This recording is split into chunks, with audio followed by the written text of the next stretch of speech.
이 땅에 비록 살지만 이 땅에 속한 자가 아니라 하늘에 속한 하나님의 백성인 줄 믿으시기를 바랍니다. 우리 옆에 모시면서 한번 인사하십시다. 사랑합니다. 축복합니다. 시작. 사랑합니다. 축복합니다. 이번에는요, 옆에 모시면서 그분에게 정말 꼭 필요한 복이 무엇인지 한번 보시고, 한번 잘 눈을 한번 보셔요. 옆에 분이나 앞뒤 잘 보시고, 저분에게 꼭 이것이 좀 임했으면 좋겠다. 그런 축복의 말을, 자, 뭐 이럴 수도 있겠죠. 아기를 기다리는 사람일 수도 있고, 자녀들이 결혼을 기다리는 사람도 있고, 직장을 기다리는 사람도 있고, 관계가 회복되기를 원하는 사람도 있고, 건강이 필요한 사람도 있고, 사업이 형통한 사람도 있을 것이고, 앞날에 진로가 열리기를 바라는 사람도 있을 것이고, 자기를 돕는 또 돕는 배우자가 필요한 사람도 있을 것이고, 돈이 필요한 사람도 있을 것이고, 저 보지 마시고 옆에 보시고 그분이 꼭 또 성령이 충만한 사람 당연히 또 필요한 사람 있을 것이고, 보시고 옆에 보시고 저분이 꼭 이 복이 임했으면 좋겠다. 보셔요. 저 보지 말고 눈을 보시고 그 축복을 딱 해주시기 바랍니다. 자 10초간 생각하시고, 10초간 생각하시고, 정말 저분이 이런 복을 받았으면 좋겠다. 이 말대로 갑니다. 말대로. 축복을 지난주 금요일 이야기했죠. 축복을 선포하면 축복이 오고, 저주를 선포하고 악을 이야기하면 그것이 내 뼛속에 들어온다고. 자, 옆에 보면 저 보지 마시라니까요. 자, 보시고 준비. 자, 10초 생각했습니까? 자, 시작. 성령 충만 받으시기 바랍니다.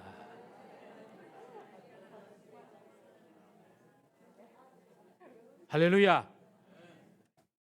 이제 이거 매주마다 하려고 해. 제가 지난주부터 우리 청년들 예배를 드리는데 그런 마음이 확 드는 거예요. 너무 우리 청년들이 귀한 거예요.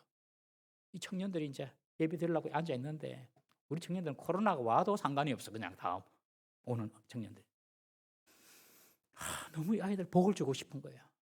그래서 막 앞으로 청년 모임 모일 때마다 뭐 축복부터 시작하자. 제 목회의 철학입니다. 이제 모토로 삼은 거예요. 성읍은 의인의 정직한 자의 축복으로 말미암아 진흥하느니라. 네가 축복하기를 기뻐하지 않더니 너에게 썩을 것이 임하고 저주가 임했구나. 시편에 우리 지난주 금요 블레싱 때 말씀 나눴거든요. 혹시 지난주 금요 블레싱 못 본 사람 꼭 한번 보셔요. 그래서 저는 그냥 이렇게 이걸로 하나님 말씀 붙잡고 그냥 평생 살라고 해.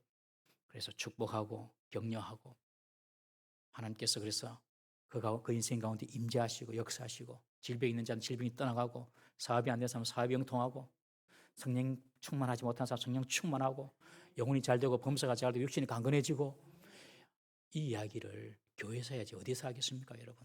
예수님의 이름으로 해야 될 거 아니겠습니까? 그래서 앞으로 이제 돌아가면서 앉으세요. 돌아가면서 앉으셔가지고 또 이분에게 필요한 말씀도 축복해 주겠다. 그래서 우리 교회가 축복이 넘치고 은혜가 넘치는 교회 되기를 주의 이름으로 축원합니다. 오늘 이 본문 말씀을 가지고 그리스도의 남은 고난을 내 몸에 채웁시다라는 제목을 가지고 은혜를 나누고자 합니다. 여러분, 오늘이 이제 종료주일이고 고난 주일입니다. 한 주간 동안 예수님께 십자가에서 달리시기 전까지 신문 받으시고 십자가에 죽으시는 고난 주간으로 우리가 지킵니다. 우리가 예수님을 믿는 이유가 무엇인가? 저는 두 가지로 봤어요. 첫 번째, 예수님을 믿는 이유, 구원받기 위함이다. 한번 따라합시다. 구원받기 위함이다. 구원이란 죽음, 그리고 고통, 그리고 죄악에서 건져냄을 당하는 일이 구원입니다. 죽을 병에 걸려서 사지를 헤매는 환자가 명의를 만나가지고 생명을 얻는 것, 그거 구원입니다. 홍수에 휩쓸려 떠내려가던 사람이 구조대원에 의해서 건짐을 받는 것, 그거 구원입니다. 마찬가지로 죄의 홍수에 썰려서 죽음이라는 심판대에 밀려갈 수밖에 없는 우리를 예수님이 구원해 주신 것입니다. 여러분, 예수님 말고는 우리의 죄와 잘못에서 구원해 줄 자가 없습니다. 예수님께서 우리 죄를 대신 지시고 그 죄값을 지시고 십자가에 달려 죽으셨기 때문에 그렇습니다. 그러므로 예수님을 믿는 자마다 죄 용서받고 구원받고 천국을 소유하게 되는 줄 믿으시기를 바랍니다.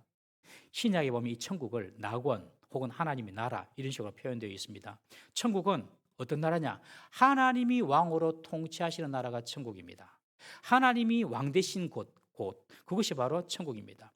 하나님의 완전한 통치는 예수님의 재림으로 이루어질 것입니다, 여러분. 예수님의 재림으로 하나님께서 모든 민족, 모든 사람들의 왕이라는 사실이 공표되고 하나님께 세상을 통치하십니다. 그러나 예수님의 재림으로 이루어질 완전한 천상의 천국만 천국이 아니라 이 땅에서도 하나님을 왕으로 섬기면 이 땅이 바로 작은 천국이 될 수 있음을 믿으시기를 바랍니다. 하나님을 왕으로 섬길 때에 그 땅에서 천국을 맛보는 것입니다. 성도는 죽어서 천국 가는 그것만 천국이 아니고 이 땅에서도 천국을 누리셔야 됩니다. 어떻게 할 때요? 하나님을 왕으로 섬길 때에. 여러분, 우리의 가정에 하나님이 왕이시면 가정이 천국 됩니다. 믿습니까? 가정에 하나님 왕이면 가정이 천국이 돼요. 교회의 왕이 하나님 되시면 교회가 천국이 됩니다. 우리 인생의 왕이 하나님이시면 우리 인생이 천국을 누리게 됩니다. 그러나 왕자리에 하나님이 계시지 않고 다른 것이 왕자리에 앉아 있으면 지옥 됩니다. 지옥. 반드시 지옥 됩니다. 지난 4월 1일 베트남 하노이의 유명한 학교 남학생이 자신을 감시하는 아버지 앞에서 극단적인 선택을 하는 사건이 발생했습니다. A군은 베트남 하노이에서 최고의 공립학교인 암스테르담 학교에서 생물학을 전공한 학생이었습니다. 그런데 이 사건이 언제 벌어졌냐? 4월 1일 새벽 3시 30분쯤에 일어났습니다. 영상을 한번 볼 텐데요. 영상을 보면요. A군이 아버지한테 꾸지람을 받습니다. 아버지가 꾸지람을 합니다. 한번 영상 한번 띄워주시겠습니까? 너 오늘 왜 숙제를 안 했냐? 그 사진, 예. 지금 서 있는 아이가 이 고등학생입니다. 여기 소파에 이렇게 비스듬히 앉아 계시는 분이 아버지입니다. 새벽 3시입니다. 시간 보세요. 새벽 3시 반에 아버지가 이제 아들에게 하는 말이에요. 너 왜 숙제를 오후부터 해야지 않았냐? 지금 당장 해라. 해가지고 이 카메라는 자기 집에 있는 CCTV입니다. 그러면서 아이에게 공부를 막 하라는 거예요. 그러면서 너의 실수를 봐라. 뭐가 먼저고 뭐가 나중이냐 하면서 막 호통을 치고 잔소리를 칩니다. 다음 그림. 그러자 이 서 있던 아이가 책상을 밀어놓고, 지금 책상이거든요. 다음 그림 보이십시오. 책상을 밀어놓고 베란다로 갑니다. 아버지가 뭐하노? 있어라 하면서 지금 하는 말이에요. 그러면서 꾸짖습니다. 그러자 이 A군이 아버지에게 하는 말이에요. 아버지, 내 책상에 노트 좀 봐봐 하고 베란다 문을 열고 나갔습니다. 아버지가 아들이 책상 위에 적혀 있는 그 노트를 보기 위하여서 아들 책상 위로 가고 노트를 보는 순간 이 아들은 베란다 문을 닫고 밑으로 뛰어내려 버립니다. 28층이에요. 28층. 아버지가 그걸 봤어요. 아버지가 막 돌아보겠죠. 그리고 이 쓴 마지막 유서입니다. 이 유서예요, 유서. 글도 이렇게 예쁘게 썼어요. 그 내용 이런 내용이에요. 제가 했거나 앞으로 할 황당한 행동에 대해서 정말 죄송합니다.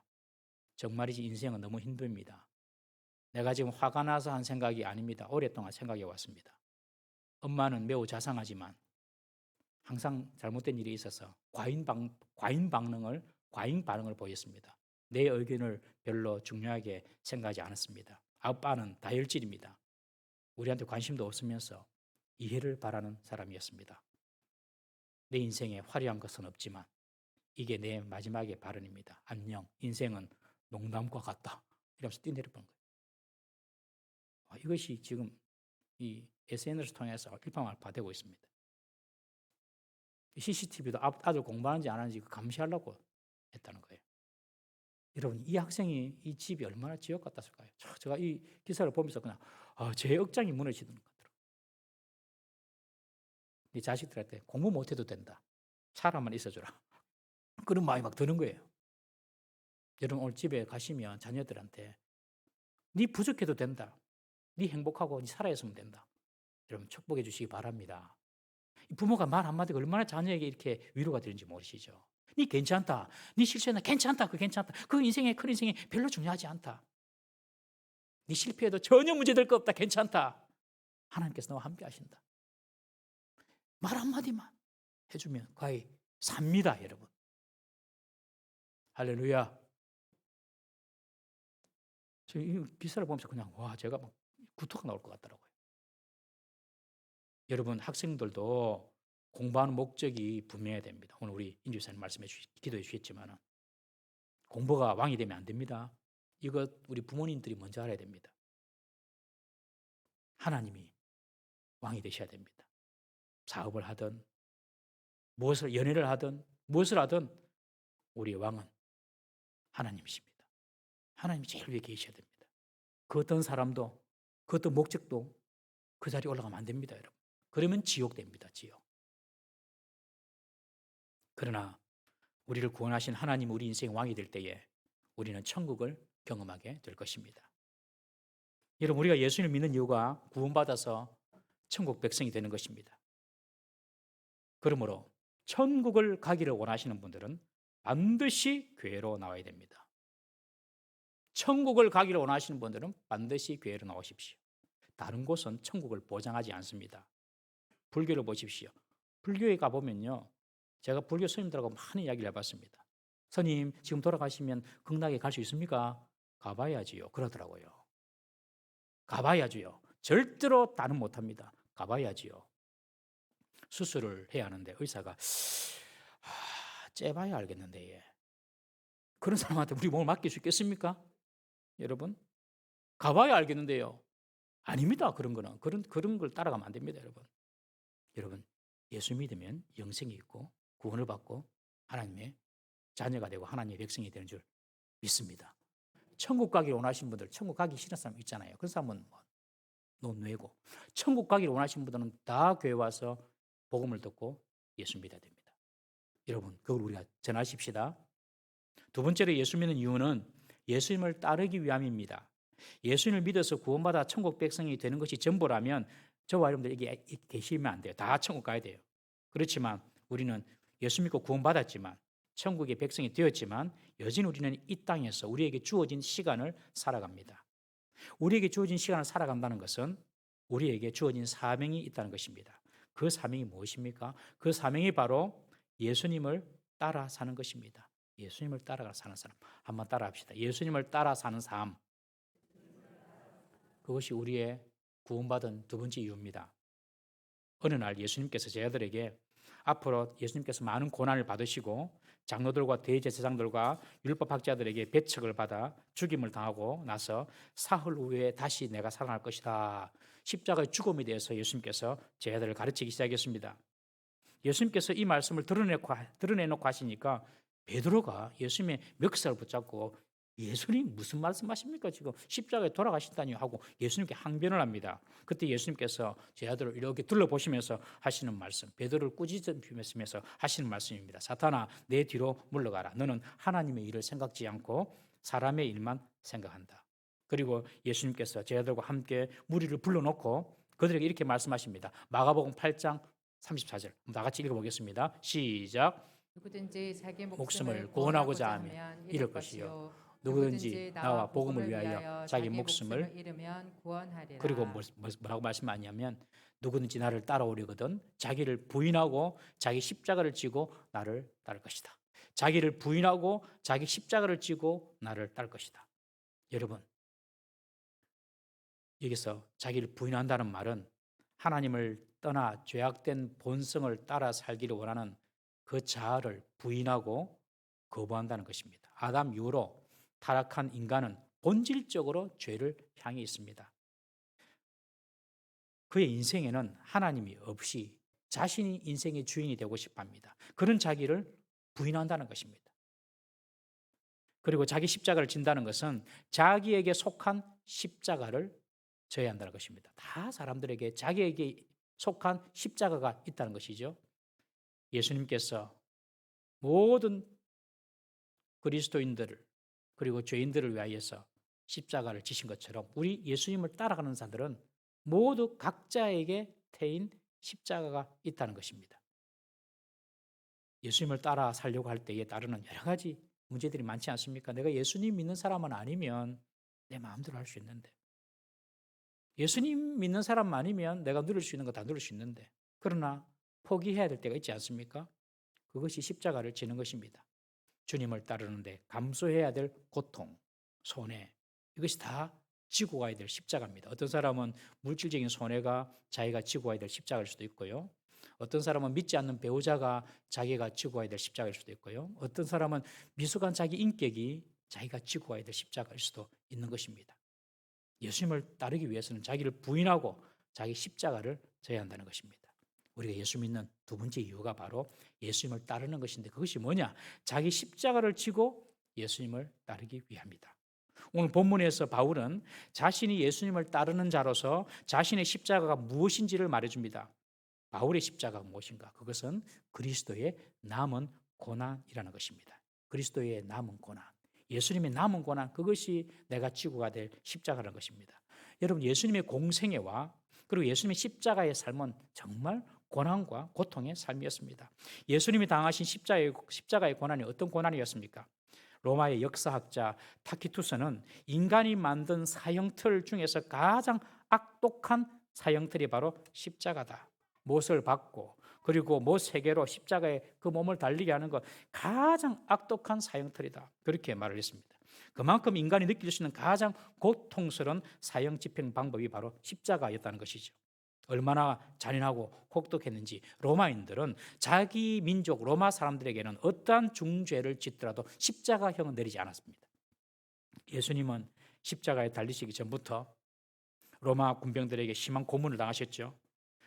잔인한 채찍을 받으시고 피투성이가 되고 살점은 찢기고 조롱과 멸시와 모욕, 비웃음을 당하고 얼굴은 침뱉음을 당하고 주먹으로 가격당하고, 그래서 그 몸과 얼굴은 다 피투성이가 되었습니다. 그리고 예수님이 십자가를 지시고 골고다에 올라가셔서 양손과 양발에 못을 박히시고 마침내 십자가에 달려 운명하셨습니다. 2004년도에 미국에서 멜 깁슨이라는 이 영화 감독, 배우이기도 한 영화 감독이 있죠.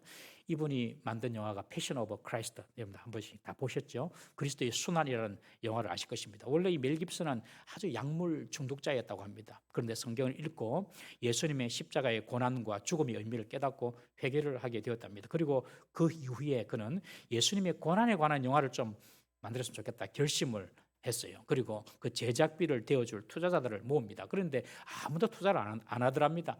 그런 종교 영화는 절대로 성공할 가능성이 없다, 흥행성이 없다는 것이죠. 그래서 할 수 없이 자기 사제를 틀어가지고 예수님의 고난 받으시는 그 12시간 분량, 그 분량을 영화로 담아내었습니다. 성경의 고정을 통해서 사실에 가깝게 그렇게 연출을 했다고 합니다. 예수님의 신분, 그런데 예수님의 신문 과정과 그 십자가 고난이 너무나도 사실적이고 폭력적이어서 개봉전에 참 많은 논란을 일으켰습니다. 야, 저 너무 폭력적이다, 뭐 그런 이야기죠. 그러나 결국 개봉 후에 수많은 논쟁과 혹평이 오히려 극찬으로 바뀌게 되었습니다. 심지어 그 영화를 본 범죄자들이 자수를 하는 그런 상황까지 벌어지게 되었다고 합니다. 많은 사람들이 종교 영화는 망할 것이다 그렇게 생각을 했는데 개봉 첫날 투자한 모든 제작비를 환수하는 그런 기적이 일어났습니다. 그리고 극장마다 그 영화를 보는 사람마다 심령의 부흥을 일으키고 수많은 낙심한 자들이, 교회 안 나가던 분들이 다시 주님께로 돌아왔다고 합니다. 오래된 영화지만은 한번 우리 편집된 영상을 잠시 한번 보도록 하겠습니다. 사실입니다.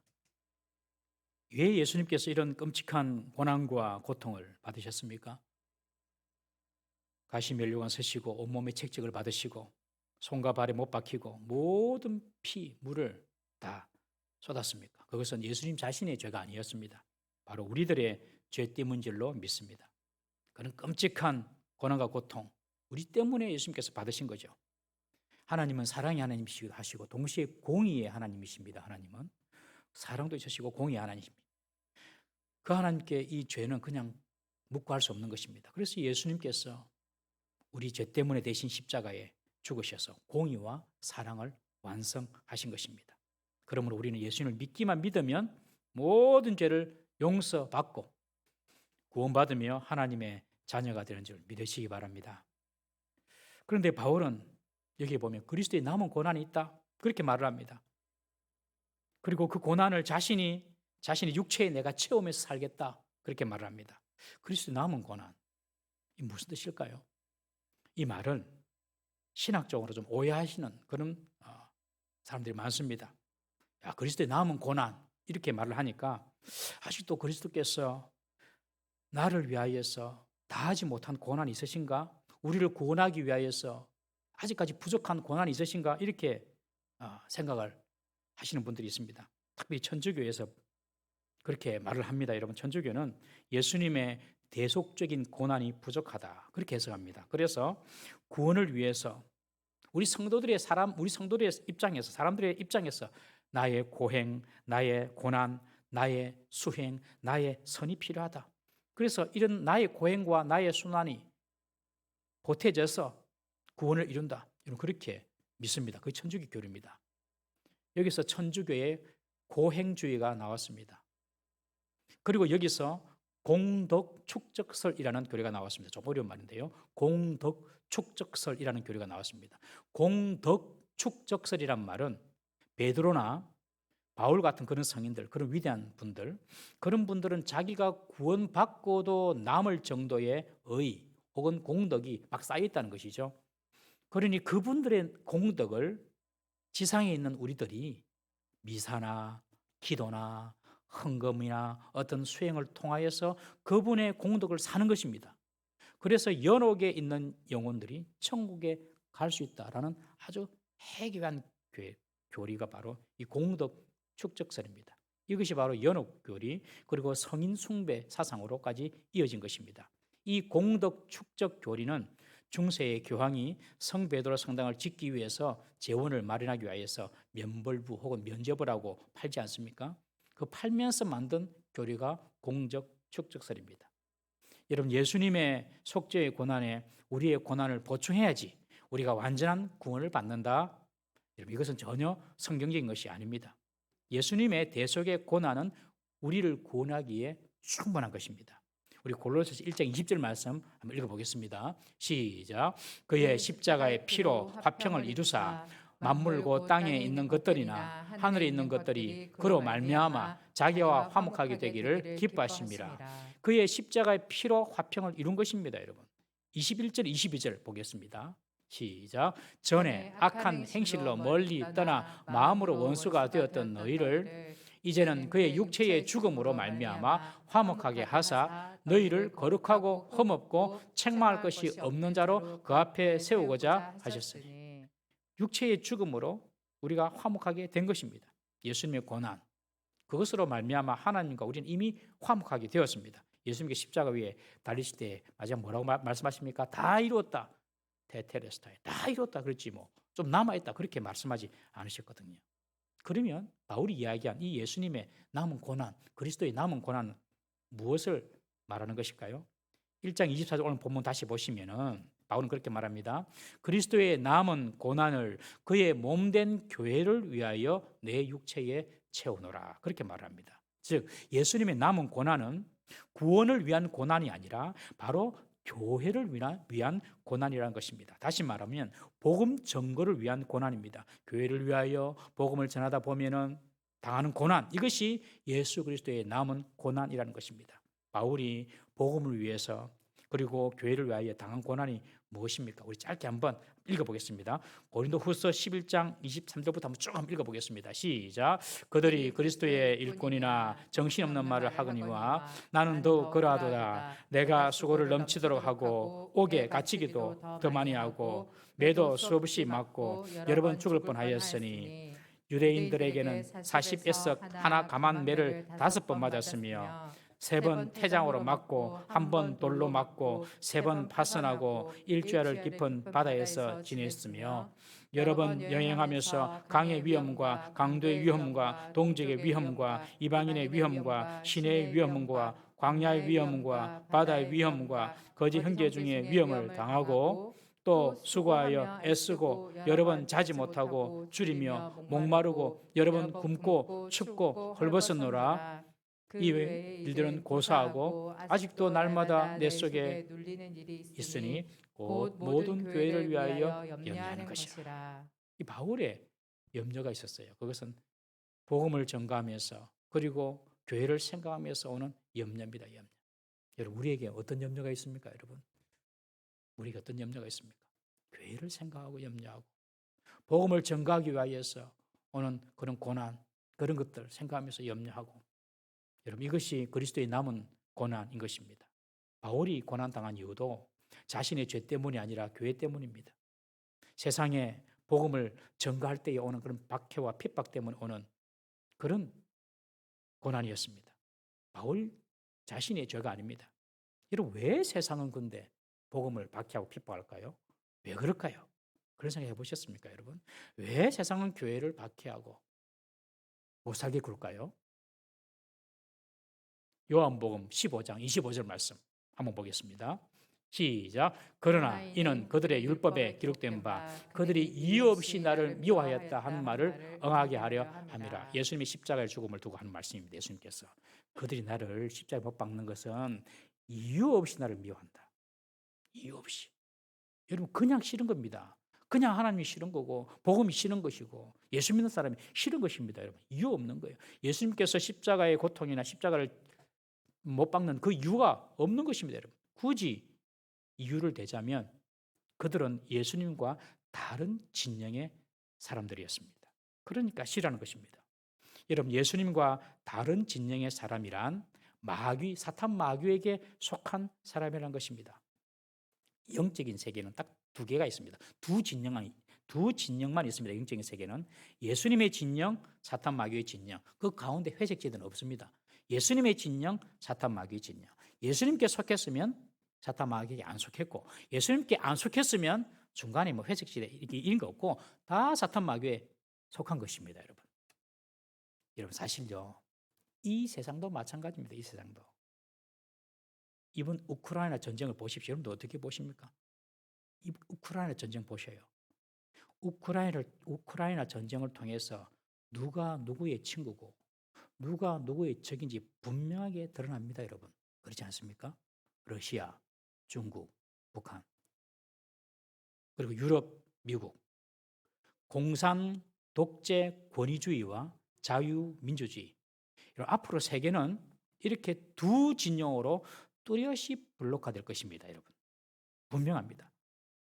두 진영으로 뚜렷이 블록화됩니다. 그전에는 막 이렇게 막 같이 사는 것처럼 보이지만 앞으로 가면 갈수록 중국, 러시아 절대로 안 떨어집니다. 이 나라들은. 그 다음에 미국, 또 자유주의 나라. 두 분영으로, 두 진영으로 나눠집니다.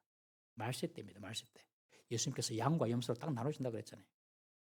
양과 염소는 뭐 조사해봐야 합니까? 딱 보면 저기 양이다, 염소다 다 나오잖아요. 말세 때가 될수록 이게 분명히 드러나는 것입니다, 여러분. 이 세상도 딱 두 진영입니다, 여러분. 우리나라가 어디에 서야 하겠습니까, 여러분?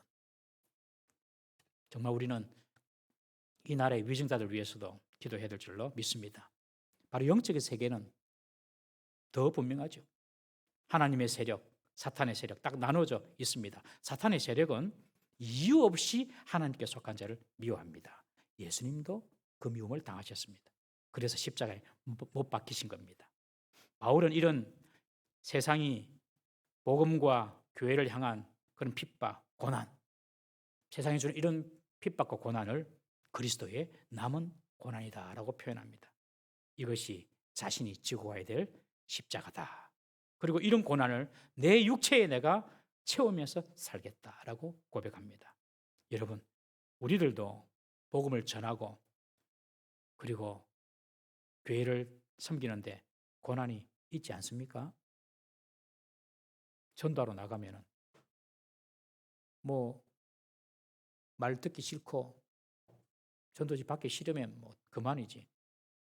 벌레 씹은 표정으로 여러분 볼 때가 있죠. 어떤 젊은 여성도가 마스크 끼고 전도를 하니까 전도받는 사람이 아가씨 시간 있어요. 그렇게 모욕을 하는 거예요. 내 아줌마인데 예. 그랬답니다. 여러분 내가 동부 3일교회 성도만 아니면 내가 장로만 아니고 내가 집사만 아니고 내가 권사만 아니면 내가 목사만 아니면 이런 생각 들 때가 있지 않습니까, 여러분? 교회를 섬기다 보고 그리고 복음을 전하다 보면 이런 일들이 있다는 거죠.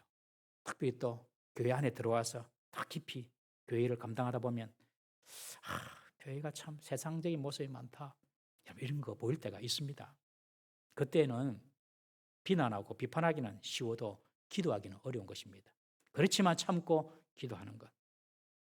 다 우리가 죄인들이고 불완전한 사람들이 모였기 때문에 우리가 그것을 품고 좀 오해가 있고 좀 억울한 일을 당하더라도 교회의 화평과 평안을 위하여서 그것을 인내하면서 기다리면서 기도하는 것.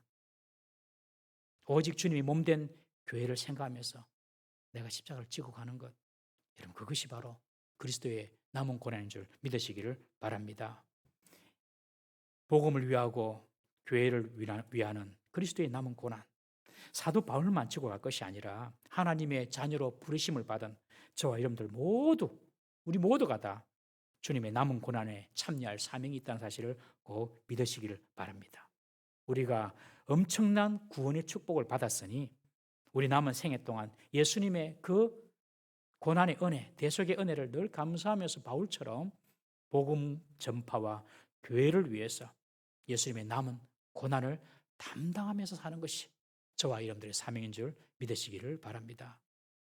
교회 일, 복음 전가하는 일, 열심히 있는 성도나 목사님이나 장로님들이나 직분 가진 분들, 그런 분들의 일만이라고 절대로 생각하면 안 됩니다. 나와 상관없는 일이야 그렇게 생각하면 안 됩니다. 나와 상관없는 일이야 그렇게 생각하면 여러분들 하나님과 상관없는 자가 되는 거예요. 나는 교회가 무슨 일 하든지 나와 상관없어 그렇게 생각하시는 분은요 하나님과 상관없는 분입니다. 여러분 교회가요 전도하자 그러면 주위에 복음이 필요한 사람이 없나 기도하시면서 살펴보셔야 됩니다. 교회가 VIP를 작정한다 그러면 마음에 내가 전도할 사람이 없나 생각해 보셔야 되고 5월 22일 날 우리가 다음 세대를 위해서 전도한다 그러면은 내 주위에 학생들 없나 청년들 없나 혹은 내 자녀들 내 손자들 중에 친구들 없나 살펴보시고 기도해야 하는 것입니다. 여러분 교회 일에 무관심하지 마십시오. 그것은 주님의 남은 고난에 내 동참하지 않겠다 그렇게 말하는 것입니다. 특별히 이번 주일은 예수님의 고난을 기념하는 고난주간이고 다음 주일은 예수님의 부활을 기념하는 부활주일입니다. 우리가 부활의 영광과 감격을 누리기 전에 먼저 예수님의 남은 고난을 우리 육체에 채우는 고난주간을 보내야 할 줄로 믿습니다. 여러분들이 십자가의 고난을 적극적으로 지면 제가 장담할게요. 이번 한 주간 여러분들에게 올 고난은 없어집니다. 그러나 내가 자꾸 고난 피하려고 하고 예수님의 고난에 참여 안 하려고 하면 저는 그렇더라고요. 저는 이상하게 고난 주간에 무슨 일이 생기더라고요. 이번 한 주간 세상의 일이나 세상의 즐거움보다 하나님을 가장 먼저 묵상하고 자신의 영혼을 살피는 일에 힘쓰시기를 바랍니다. 예수님처럼 이번 한 주간만큼은 조금 더 온유해지십시다. 조금 더 겸손해지십시다. 조금 더 손해보십시다. 이번 한 주간만큼은 내가 예수님처럼 십자가를 지는 마음으로 한번 살아봐야지. 이렇게 한번 결심을 해 보십시다. 그리고 그리스도의 남은 고난, 복음 전파와 교회를 위한 일에 우리가 마음을 쓰는 한 주간 되었으면 좋겠습니다. 하나님께서 우리가 그런 마음만 딱 품어도요 억수로 귀하게 보십니다. 하나님은. 이번 한 주간 특별 새벽기도 있습니다. 전국적으로 교회가 다 하더라고요. 전국적으로 다 이번 한 주간 특별 새벽기도 합니다. 그리고 금요일 밤에는 예수님 못 박힘을 기념하는 정사 예배를 우리가 드립니다. 육체적으로 피곤합니다만은 예수님의 남은 고난을 내 육체에 채운다라는 바울의 결심처럼 이번 한 주간 여러분들 특별 새벽기도 다 참석하시기를 바랍니다. 이 자리에 참석 못하시는 분들은 여러분들 5시 25분부터 유튜브 영상으로 참석하십시오. 그래서 새벽기도도 실시간으로 그렇게 주일 예배처럼 그렇게 방송할 생각입니다. 가능하면 오셔서 그렇게 한 주간 기도로 또 말씀으로 자신을 돌아보면서 예수님의 남은 고난에 동참하는 우리 성도님 되시기를 주의 이름으로 축원합니다. 저와 여러분들은 보통 사람이 아닙니다. 여러분. 우리들은 예수님께서 피 흘려 사신 특별히 선택받은 하나님의 백성입니다. 우리 남은 인생 예수 그리스도의 남은 고난을 지고 우리도 바울처럼 내 육체에 채우면서 주님을 따라가는 우리 모든 성도님 되시기를 주의 이름으로 축원합니다. 기도하겠습니다. 우리 한번 이 시간 기도하십시다. 주님께서는 나를 위하여서 피 흘리시고 물 다 쏟으시고 채찍 받으시고 죽으셨는데 주님 나는 뭐합니까? 나도 주님 위하여서 그리 살게 해주십시오. 바울이 고백한 것처럼 그리스도의 남은 고난, 복음 전파와 교회를 위한 고난 내가 지고 가게 해 주십시오. 나를 그렇게 사용해 주십시오. 다 같이 한번 주여 한번 부르짖고 동성으로 기도하시겠습니다. 주여, 자비로우신 하나님